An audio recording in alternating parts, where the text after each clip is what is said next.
Hey everyone, this is Coach Yani Moya and I'm a transformational life and finance coach.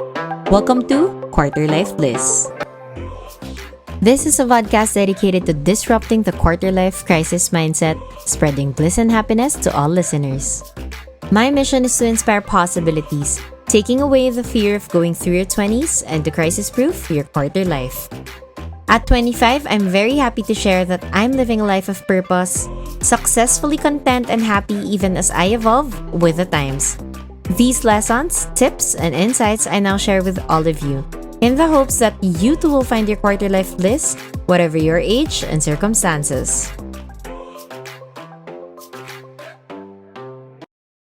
My guest for today is a content creator, traveler, YouTuber. On TikTok, she's popularly known as an English teacher with the handle Ayin Pero Tagalog. She also has a trending podcast entitled Camp Confidence, where she and her co-host Riza Lana Sebastian talks about self-love, confidence, productivity, business, and many more. She's the brown girl behind Morena the Label, a clothing line that celebrates Filipina color, and her business, Ideology Studio, which was created with the intention to amplify the voices and advocacy of people through their powerful statements and mindful shirts. She's actually a good friend of mine from UST, and during this quarantine, we got the chance to become closer, even if we're not the best of friends before.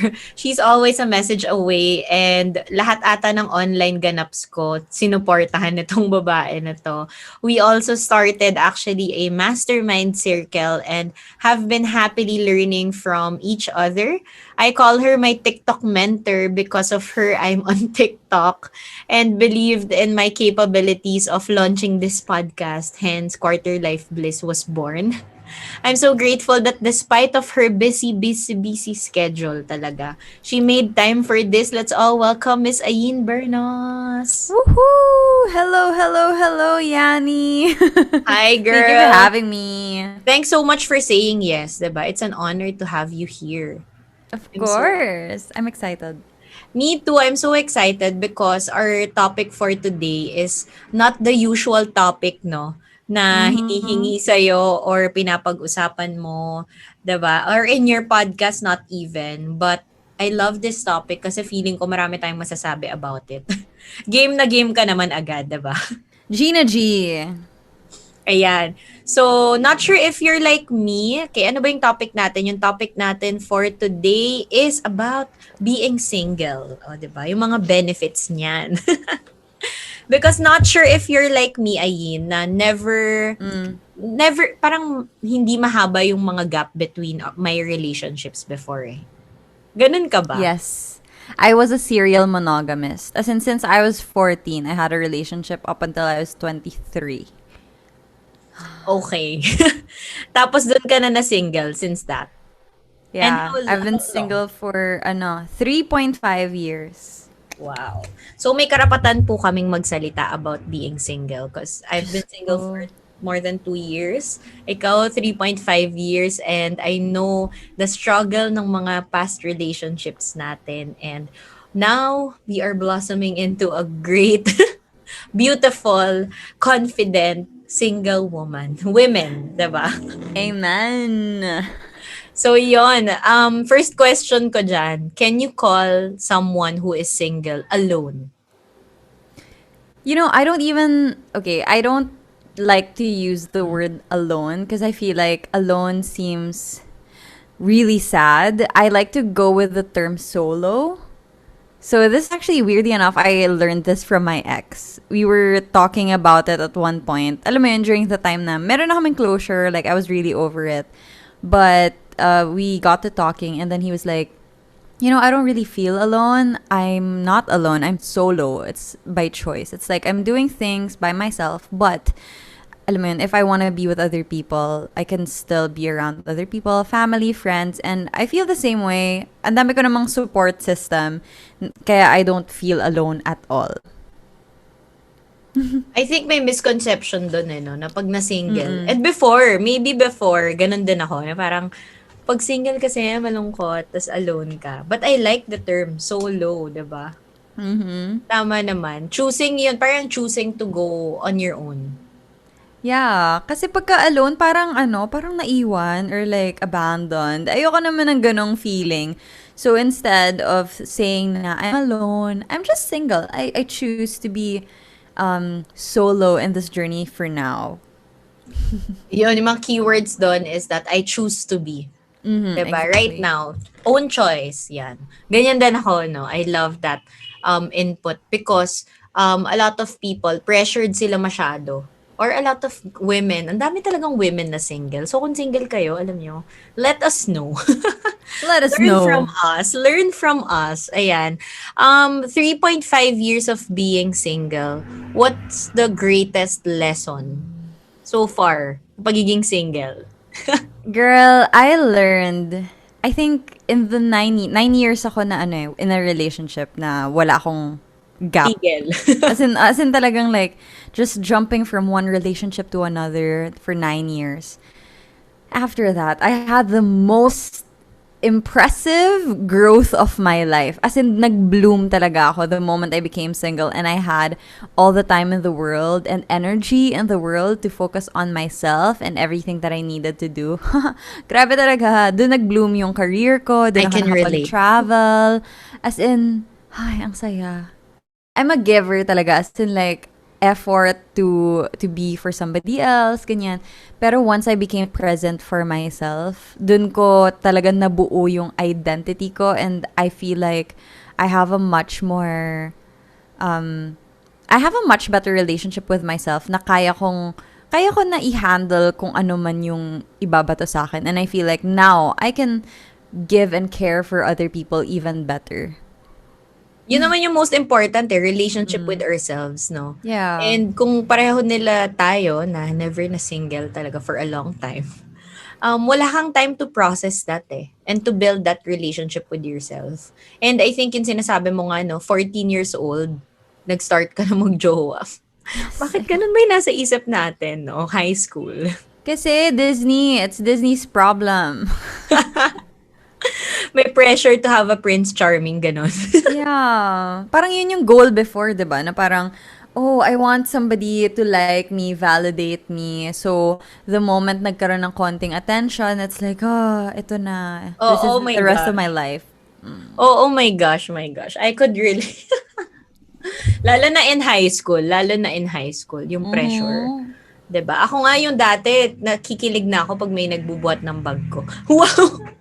Wow, what's that like? Hindi ako Tayo na, makarelate. I do. I do. After ng ano, sige, I do, tayo na agad, no?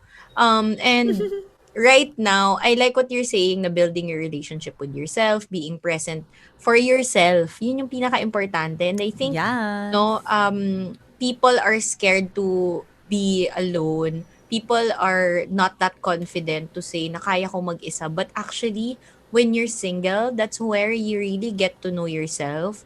That's where you learn how to be independent with yourself and be okay with being solo. Diba? Talaga. Ang hirap kasi pagka ano eh, if you spend all that precious time caring for somebody else, especially during the earlier stages. Oh my gosh, ngayon, now that I'm 26, turning 27, I'm almost 27, looking back, parang inisip ko, ang bata ko nun. What was I doing planning the rest of my life? So early. As in, ang early talaga. College ko, I was with somebody. High school, I was with somebody. My first job, I was with somebody. As in, all of those milestones na I should have been focusing on myself, hindi ko siya nagawa. So, bumawi talaga ako in the last 3.5 years. Correct. Give it back to yourself kasi deserve yan ng sarili mo. I love it. One of the reason why we're single, 'di ba? So na-experience na talaga natin yung mga grabe na one of a kind relationship. I don't even have to describe it anymore. Yeah. I wanna ask siguro, what is parang what is the reason? Kasi parang ano, iniisip ng mga tao no, single because choosy tayo, ganyan.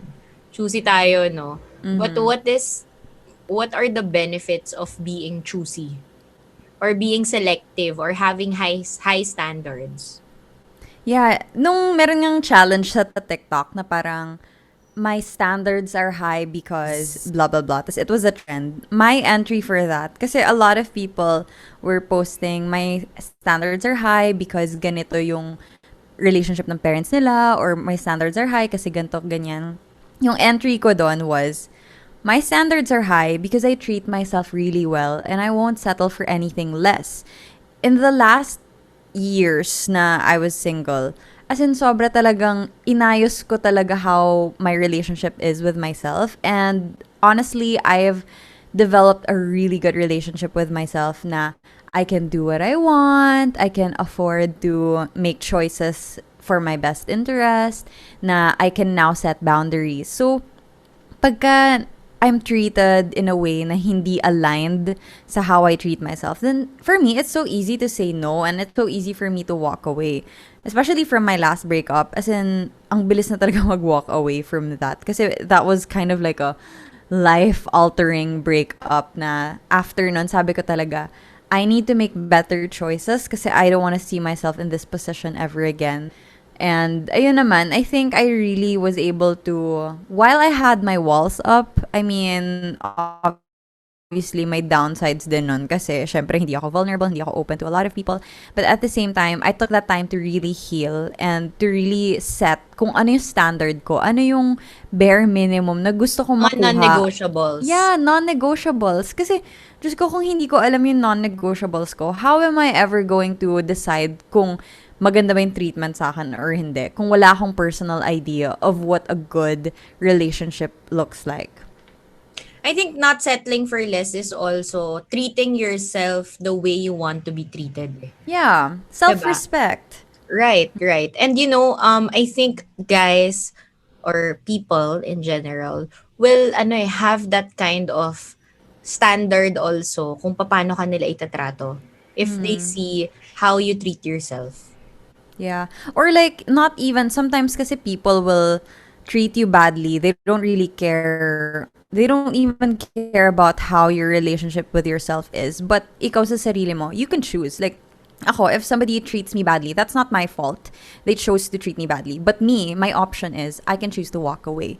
If somebody treats me in the way na hindi ko gusto, I can walk away and I will walk away. I'm not gonna tell them na, oh no, you should treat me like this. No, I don't have time to teach Alright. them how to treat me. Like, you should learn that at home. Like, train yourself to be a good person. Hindi ko na trabaho yun. Pero, ang sa akin lang, alis na lang ako instead of figuring out kung paano ba ako magugustuhan, paano ba ako iti-treat better. No, no time for that. Girl, we're building empires. We don't have time to teach people how to treat us. Correct, 'di ba? Correct. And I think yun yung importante eh. If yung isa sa mga gusto ko sigurong i-point out is that you will know the red flags and right away you'll walk away. 'Di ba? Pag nalaman mo na yung red flags because you have Yes. that standard with yourself, automatic no. So iniisip ng mga tao, ang choosy mo kasi hindi sa choosy. Alam ko na yung standards ko for myself. Alam ko na yung deserve ko. Therefore, I won't waste time. And yun naman, on our end, yung pros niya talaga is less time to waste, 'di ba? And spend time with people na hindi naman talaga kayo aligned, ipipilit mo pa Yeah. talaga. Tsaka parang when we have our non-negotiables, it's easy to spot red flags. Kasi alam mo yung mga tatalikuran mong qualities. So, for example, ano ba yung mga tinalikuran kong qualities in the last 3 years?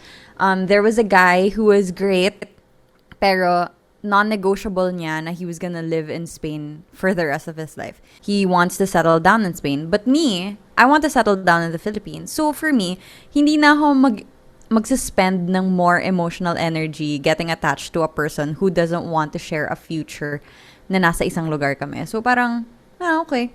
I mean, obviously, it's not that easy. It still hurts. You still have emotional attachments. Pero if you know your non-negotiables, making decisions to, para to narrow down your options, madali na lang yun. Mas madali siya than without non-negotiables. I agree with that, no. Automatic you say no. Tsaka hindi papalampasin. I used to like a guy also na hindi naman siya ganun hindi siya faithful, ganun. Hindi siya masyadong believer of hindi siya Christian, hindi siya believer of what I believe in. And it's part of my non-negotiables eh.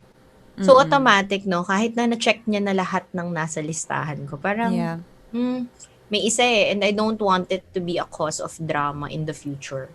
Yeah, and resentment as well. Kasi if you have non-negotiables, tas babaliin mo yung non-negotiables mo for one person. Tapos later down the road, the kilig fades and all you have are your values. How do you expect yourself to not resent this person? Na all this time, you were looking at their potential or you were looking at kung ano yung checklist nila kumbaga. Pero kung merong one value na hindi mo talaga ma-reconcile with, hindi ka maka-reconcile with his or her value na hindi mo magets bakit ganun. Later down the road, when everything else fades, you're stuck with that, you're gonna end up resentful na parang, ayoko pala to. Eh, mahirap yun kasi by that time, you're already emotionally invested. Nagplano na kayo ng future. Paano pa yun, di ba?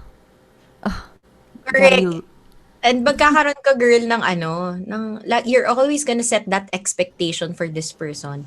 One day, 'di ba? One day he'll love to be in the Philippines too. 'Di ba? Yung mga yeah. ganyan. Wag ganon. Wag kang mag-expect, lalo na if wala namang promises. Whew, that's hard. Kaya if you have that, you're in that position, choose to be single. Kasi you'll attract the right one. You'll attract Yes. the person in your non-negotiables. 'Di ba? Tsaka ano, oh my gosh, I love that you said that kasi you need to parang keep making yourself available until somebody fits effortlessly. Honestly, hindi ako naniniwala dun sa sinasabi nila na love is hard. I don't think it should be hard. I feel like with the right person, you don't need to explain yourself. You don't need to adjust a lot of things. Obviously, compromise is still a thing. Like, compromise is still important for any relationship. Pero, you don't need to bend your non-negotiables and your values to fit into that person's life. So you just, get to know who you are, who you really are to the core. Stay true to who you are. And by the time na the right person or like somebody, because you've been so authentic sa sarili mo. Yeah. Saya Really mainit. get to know yourself. Really get to know yourself, 'di ba? Give it to yourself first. Yun nga sinasabi ko lagi na self-love is giving it all to you and then overflow na lang kaya mo ibigay. And if others don't give it to you, it's fine because it's already within you. 'Di Yeah. ba?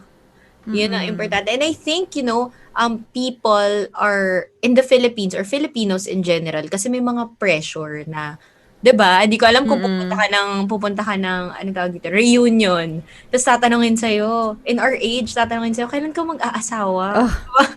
The stress, sis, malapit na tayo dyan. Girl, gawa mo nga ng t-shirt yan na please don't ask me, tita.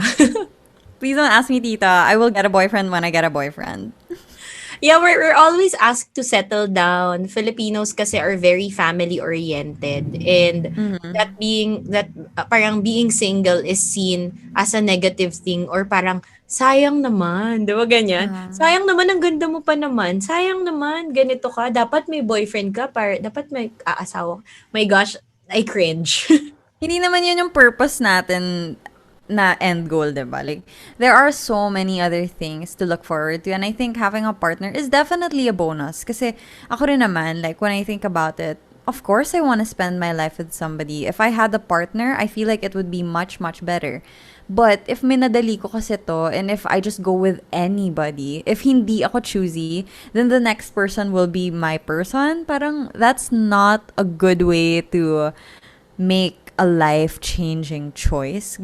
Just go like, oh my gosh, finding a partner, finding somebody you're gonna spend the rest of your life with, that's a pretty big step. So if you don't take the time to figure out the kind of person that needs to be, mahihirapan ka and mawawala yung opportunity to meet the right one if the next one is go na agad for you. Magko-commit ka na agad dun sa susunod na available. Yon. Perfect because maraming dumadaan sa quarter life crisis. They think they are in quarter life crisis primarily because single sila. And primarily Talaga?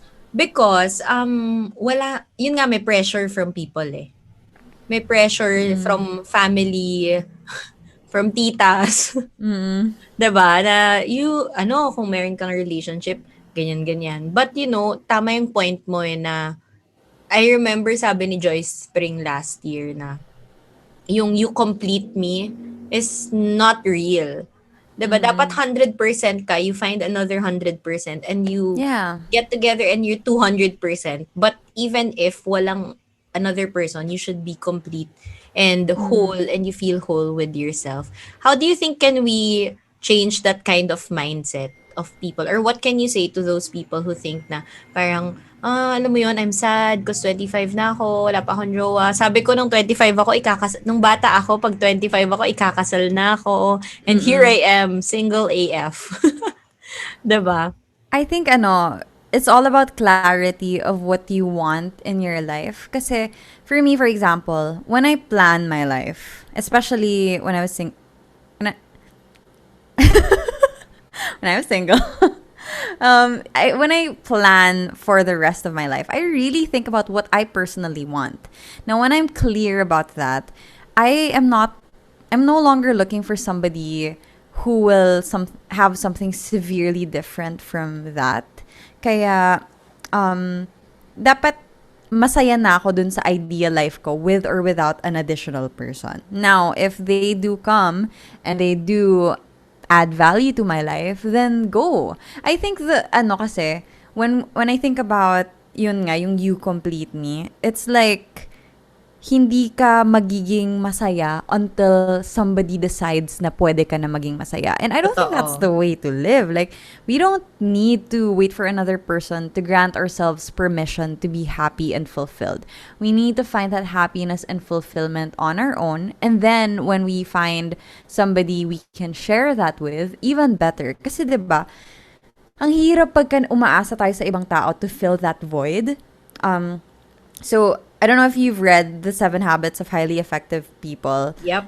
But, di ba, meron dun, like, codependence, independence, and interdependence. So, yung codependence, if you heavily rely on somebody else to parang complete you, hindi ka maka-function without another person.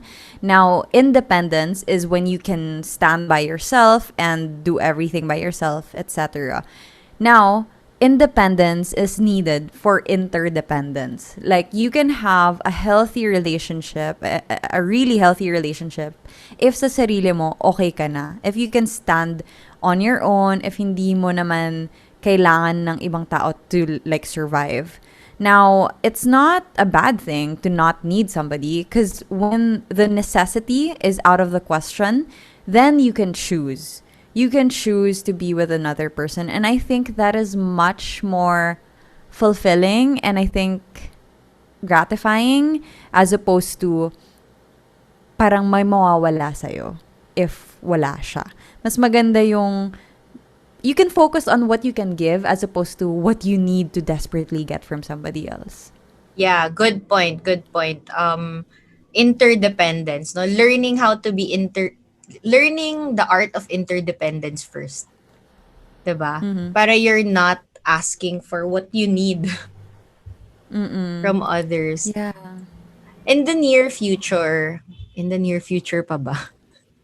Once you attract, okay, a relationship, ayun. Tatawa ako. Natawa ako. Ay, may kilig yung tawa mo, pero ako happy ako. Ayan.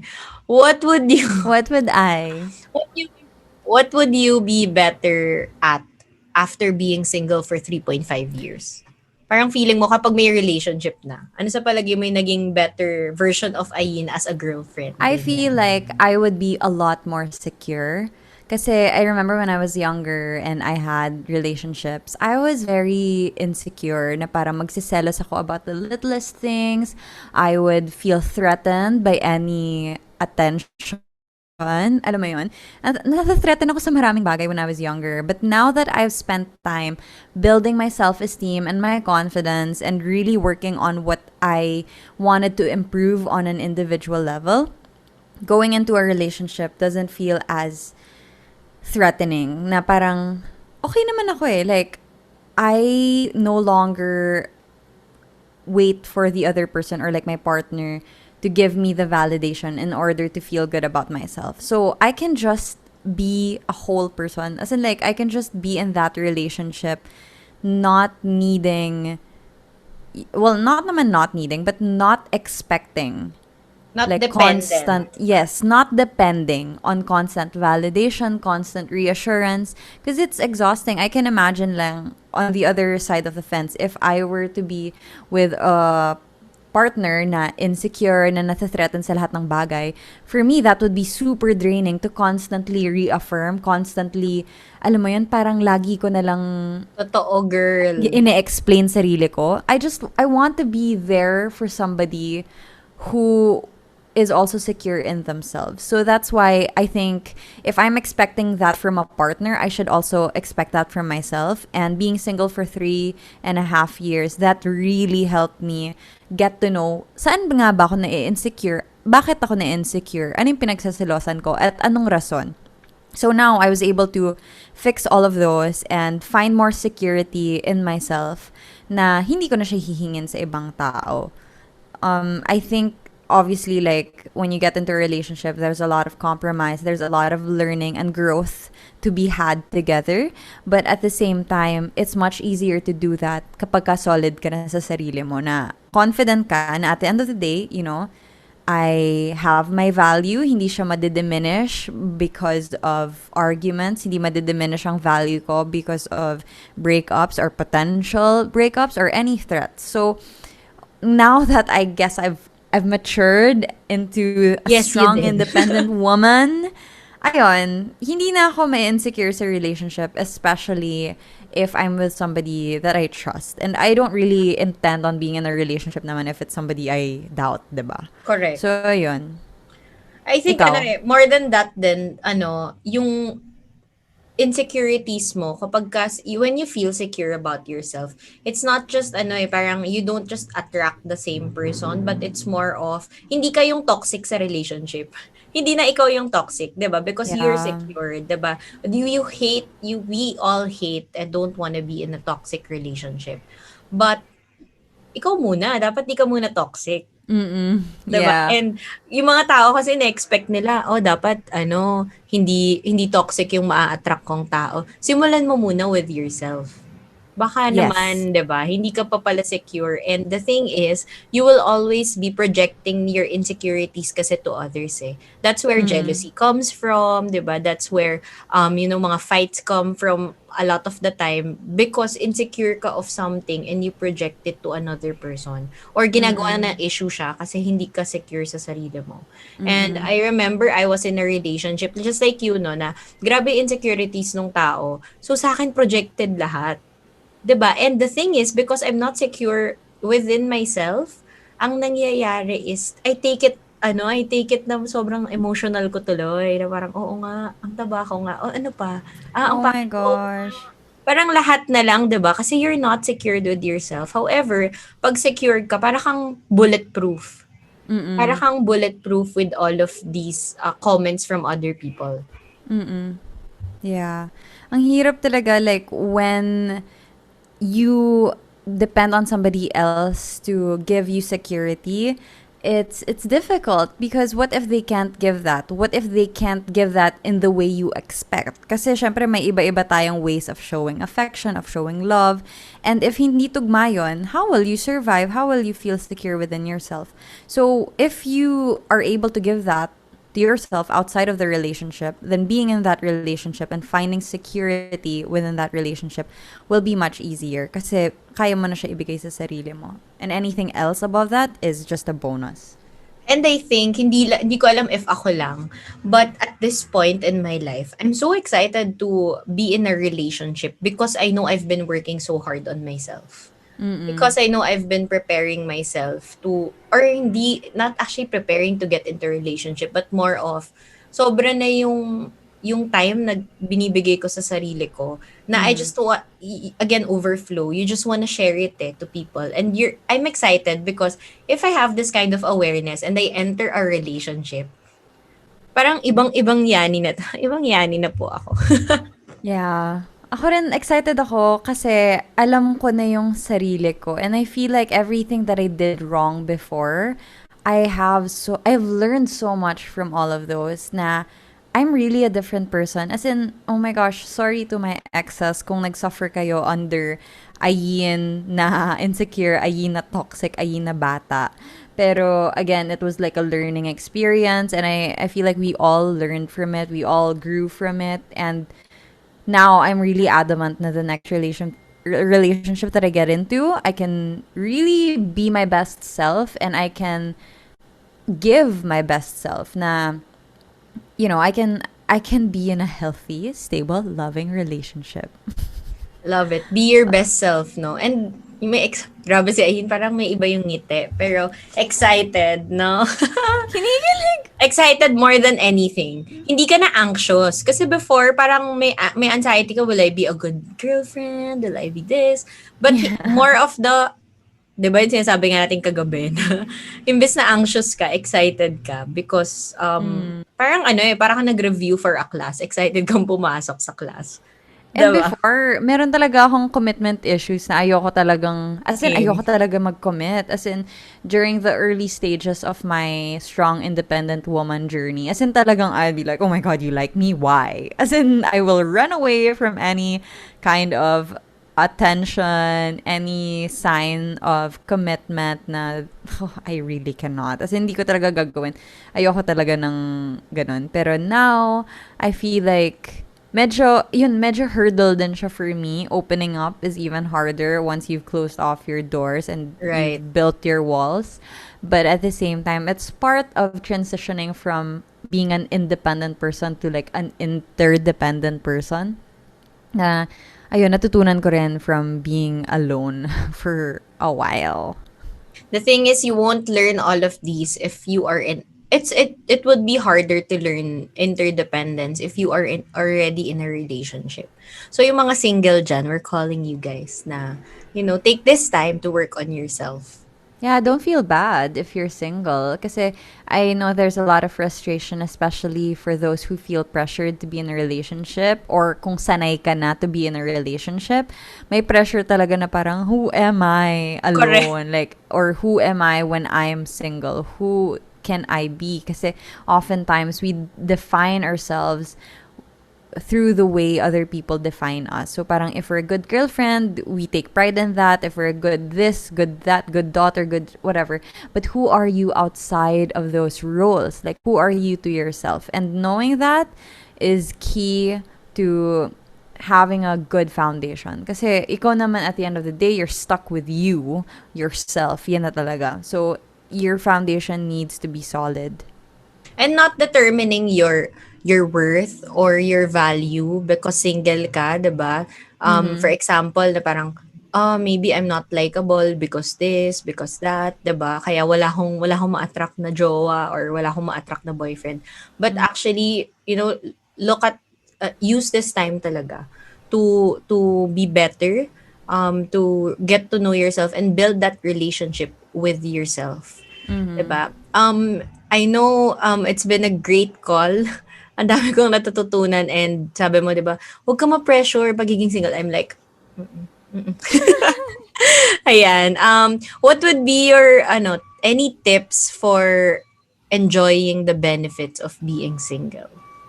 Find a hobby. Find a hobby that's just yours and yours alone. I remember kasi almost everything that I did with somebody else and hindi ko talaga wala akong sariling thing ko. I did not have my own thing. And that kind of made me feel like wala akong identity. So figure out what you enjoy by yourself, what makes you happy by yourself and go do that alone. It's so empowering to find inspiration just by yourself. Kasi, ewan ko, for me, isa sa mga naka-empower sa akin was traveling, hiking, rock climbing, wall climbing. Yun yung mga naging hobbies ko during the time na I was single. And I like the version of myself that does all of those things. Kasi, to me, she's cool. Like, I am cool. And I did not feel that way before talaga. As in, feeling ko, hinihintay ko yung love life ko for the excitement. Parang the root of the excitement in my life comes from having a love life, having Right. relationships. Pero no, like, I'm exciting even though I'm, solo. As in, exciting buhay ko even without a relationship. So, ayun, it was just really empowering na I can still write a fairy tale within this, ito lang sarili ko na to. And, ayun, ang saya lang na if you can really enjoy your life without depending or waiting for somebody, if you can be present today, do something for yourself today, yes, go do that. Kasi you'll feel less alone when you're pursuing things that excite you and that make you happy outside of another person. I love it. Have and find that hobby that can, nurture your creativity, your happiness, and be okay with being solo. Diba? Gusto ko yun, girl. Oh my gosh, nakaka-excite. But thank you so much, Ayin, for being here, sharing your tips sa pagiging single and the tips sa pagiging single. And of course, I'm sure a lot of my viewers, especially most of my listeners, viewers are female din talaga. Will be able to get value from this call, this very sweet and short call. Anything you want to promote before we say goodbye? Yeah, so if you guys know of Morena the Label is my merch line, our brand. It's a brand that empowers Morena girls and boys and challenges colorism in the Philippines. I'm also on TikTok. That's at Ayn Bernos and at Ayn Pero Tagalog if you guys want to check it out. And meron din pala kaming podcast. That's Camp Confidence Radio. Your YouTube channel. And my YouTube channel. I'm also there. I'm doing like strong independent woman stuff all over social media. Yan, you'll love all her contents. My gosh, mapapa-binge watch kayo lalo na sa TikTok ng mga Ayin pero Tagalog, my gosh, na binge watch ko rin lahat yan, no. So Totoo yeah. ba? Oo, girl, dahil yun ang pa-homework mo sa akin, no. As my mentor, ang sinabi mo sa akin, manood ka sa TikTok. Na magbabad ka sa TikTok for 3 days. Oh, 'di ba? So isa sa mga binabad ko talaga is to watch kay Ayin. Oh, 'di ba? You learn so much, my gosh. You learn so much not just for English language, hindi lang linguistics, but even confidence. Yun yung isa sa mga favorite ko talaga. Girl, na content mo. Thank you, sis. So thank you so much, Ayin. Thank you so much to everyone listening. I hope you got value out of this and see you again next week for another episode of Quarter Life Bliss. Bye! Bye. Once again, this is Coach Yani Moya reminding you to breathe and live your best life every day. Because remember, when you tap into your state of bliss, you unlock limitless possibilities. If you enjoyed this episode, do follow and subscribe for weekly content. You can also follow me on my socials at Coach Yani Moya on Instagram, Facebook, Twitter, and TikTok. See you next week!